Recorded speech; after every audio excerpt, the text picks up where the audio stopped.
Updating the Celebrity Bracket Challenge, John Daly. Yeah, that John Daly is in first place among the celebrities. Seton O'Connor and Jim Parsons are second. And then our next guest, Bryan Cranston, is third. Talked a great game leading up to the Bracket Challenge, and so far delivering, but it might be a little difficult for you to win it with Iowa as your team to win the national title there, Bryan. Hey, don't give up on Iowa so quickly. I still think they've got some life in that. Yeah. It's not a double elimination, by the way. Oh, great. Now you tell me. I know. What was your strategy? Because you did talk a great game going into this.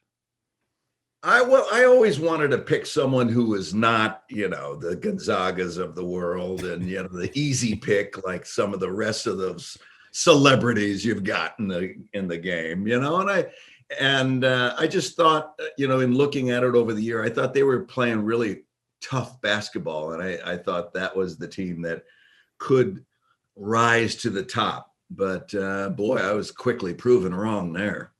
What would it mean to win the Celebrity Bracket Challenge to you? If I can be honest for a second and very sincere, Dan, I've been very fortunate to win Emmys and Golden Globes and Tony Awards, but none of them would match what this would mean to me. This would be the pinnacle. This would go in my trophy chest in the very center with its own light shining on it. And by the way, can I see what the trophy is? I haven't seen what it looks like. It's a 1974 TV console. So it's got a stereo in it. You can play 45s, and it's got a TV in it. So it's really, really pretty. I want that thing more than ever now. I would kill a very close relative. We were bringing up, as you might expect on this program in the first hour, we were talking about Steven Seagal and his running ability and how he doesn't run very well. But in your honor, in the show you do in New Orleans, you're running, some of the scenes, you're jogging there in the morning. Can you act athletic as an actor? You mean me personally? Yes. Like how hard is that Steven Seagal is a guy who can kill us all, but he can't run? You just rhymed, by the way, which was good. Steven Seagal can kill us all. It is actually difficult. And if I have more of a confession here, is that I didn't do a lot of that running. Anytime you see me running, oh yeah, look at you looking depressed and sad that I lied to you. It's TV. I thought you were a method actor. I thought that you took on. Oh no! I mean, Brando used to run. De Niro runs. Pacino runs. None of those guys run. Wow. So you're not running in that. No, I'm doing some of it. I'm doing some of it, but you literally run a risk of injury. If I go down, it's not good. Who could take my place? You kind of look like me in a younger version, not as handsome, but younger. I'm like 2 months younger than you, I think. Yeah. So I turned 65 this month. I'm in May. Yeah. Yeah. So I am younger than you. Yeah, you are. But 2 months. Yeah. So respect your elders. Yeah. But I was always wondering about, like, Tom Cruise can run, but it feels like anything, right? But it feels like they accentuate his ability to run. Have you worked with Tom Cruise before? I was in the same movie with Tom Cruise, but we didn't work together. I was in a movie called Rock of Ages. Now, was that his choice that you wouldn't be in the same scene with him, but be in? Yeah, it was his contract that stipulated that I'll allow him to be in the same movie, but we will not work together. He is amazing. I really like Tom. I think he's the hardest worker in Hollywood, and he's always been really gregarious and fun and nice. And no, I don't know of anyone who works harder in his scenes than Tom. Let's go over the lazy actors in Hollywood. If Cruise is, a really hard worker, can you name some names of guys who are just lazy? I can. Okay. Like Clooney, you said Clooney kind of mails it in. Well, yeah, I have a story about Clooney. I was doing a play. I was in Hollywood. This is 20, 35 years ago, something like that. And I was asked to stay on in the play as an understudy. And I was insulted because I felt at that time I earned the role of this successful play.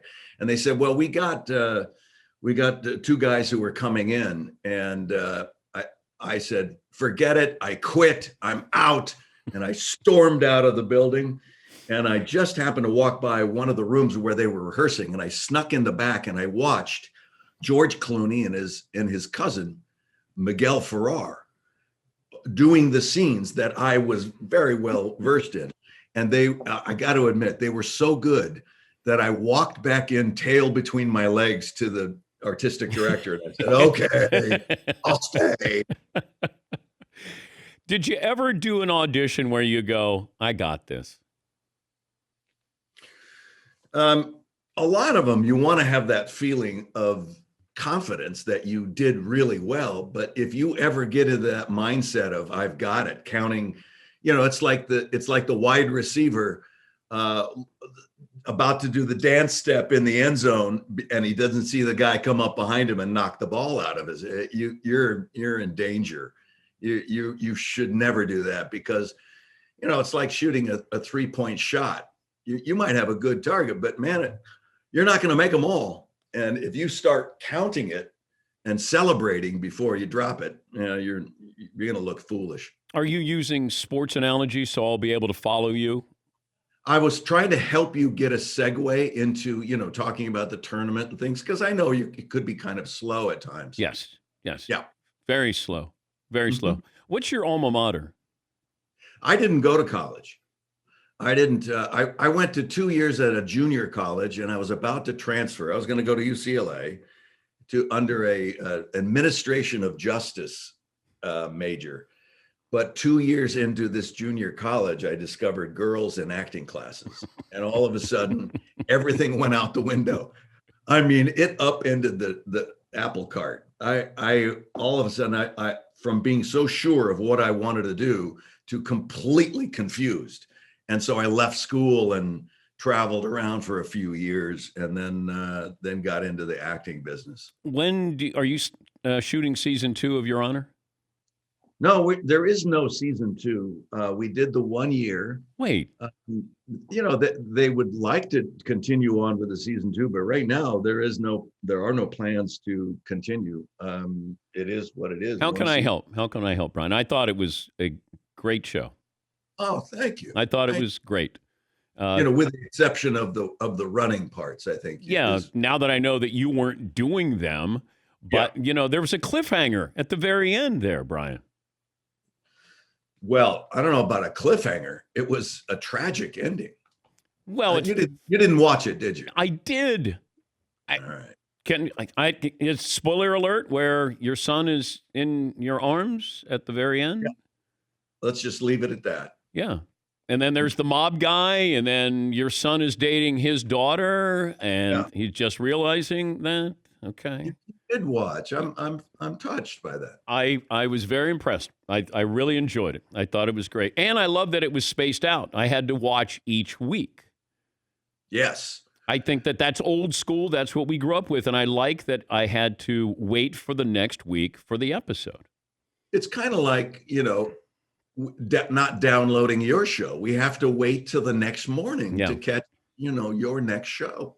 Yeah. We can't just, stuff ourselves with Dan Patrick all day long and fill up. You gotta pace yourself. And I've been called Your Honor before with what I do here, because this is sort of my courtroom. This is what I do. But I'm not somebody who can be bought or manipulated like your character could have been.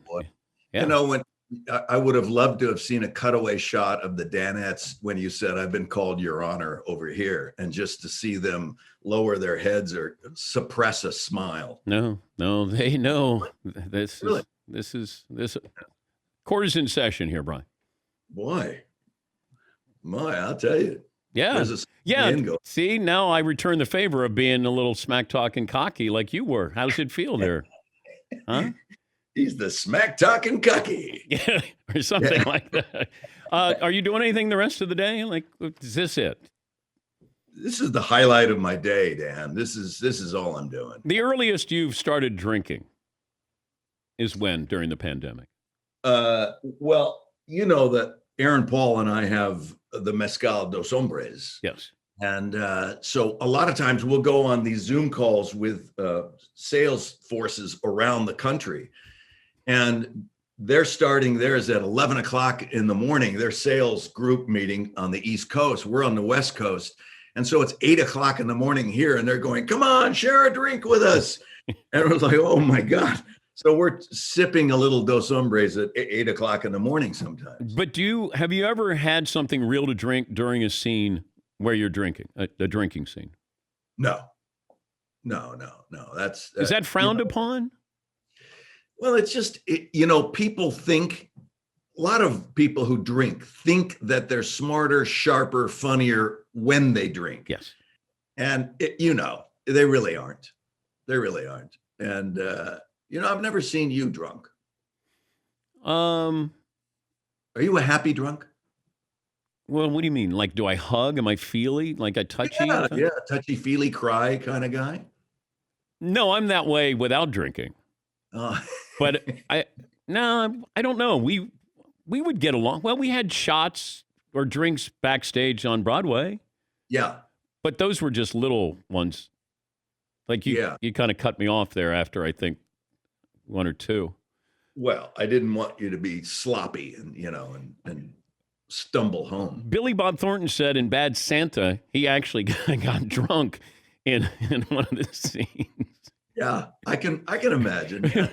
But now when I look back on the scene, I think he's falling down in the escalator, and then you realize he said he was hammered.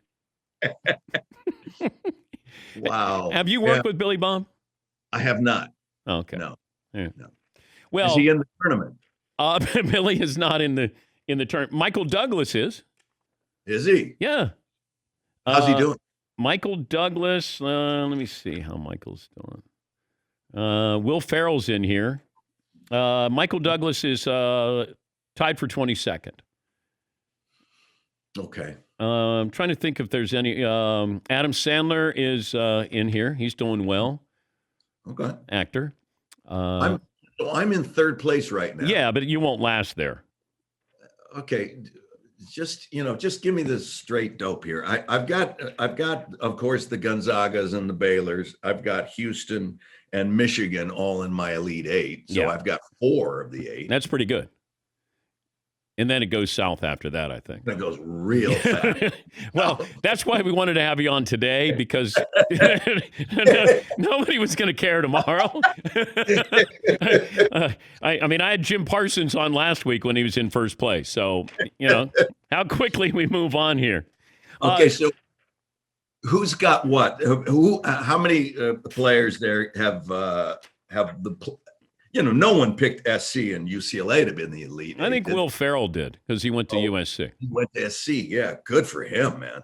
And by the way, I think you watch out. SC can upend Gonzaga today. You watch that. It might happen. Well, that's not going out on a limb. What do you mean it's not going out on a limb? Gonzaga's undefeated. What are you talking about? Of course they have a chance. Well, not a chance. I mean a good chance. Well, what's that mean? Like, you're not calling it. You're not putting something on the line. Would you do like a pie to the face? Would you do a pie to the face? If USC doesn't win, then you take a pie to the face. Like, your wife comes in and does a pie to the face.